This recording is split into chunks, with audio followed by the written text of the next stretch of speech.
xibaar yu wér te wóor ca tàng ba abonnez-vous pour ngeen di mën di jot suñuy vidéo.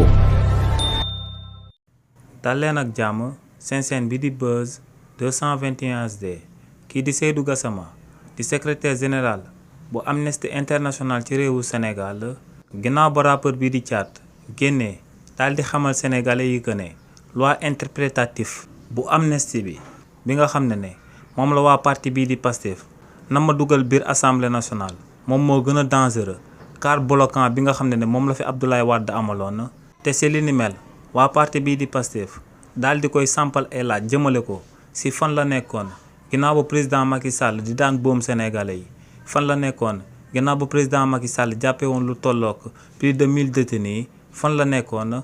ginnaaw ba président Macky Sall jëlee woon ndogal daal di reporter élection yi ci réewu Sénégal waaye tamit daal di koy xamal que ne réewu Sénégal léegi dafa changé li ni mel moom moo sabab muy amaat fit di organiser ay conférence de presse di ŋàññu gouvernement bi ginnaaw ba waa parti bii di Pastef fësalee kàddu yooyu nag jëmale ko ci Thiat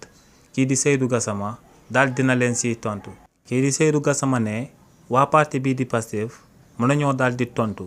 activiste bi di Thiat sans autant ñu jéem a décrédibiliser mouvement bii di Y'en a marre ndax ne mouvement bii di Y'en a marre bokk na ci mouvement yi nga xam ne daal dinañuy sabab démocratie gën a dëgër ci réewu Sénégal waaye tamit ne bu kenn daal di fàtte que ne coordinateur mouvement bi di Y'en a marre te muy Aliou Sané ci événement politique yi daan am ci réewu Sénégal ginnaaw bu président Macky Sall nekkee woon ci boppu réew mi bokkoon na ci 1000 détenus politiques yi nga xam ne dañ leen a jàppoon daal di leen di tëj ci kaso bi ginnaaw ba mu jugee daal di jàmmaarloog kii di président Macky Sall donc ne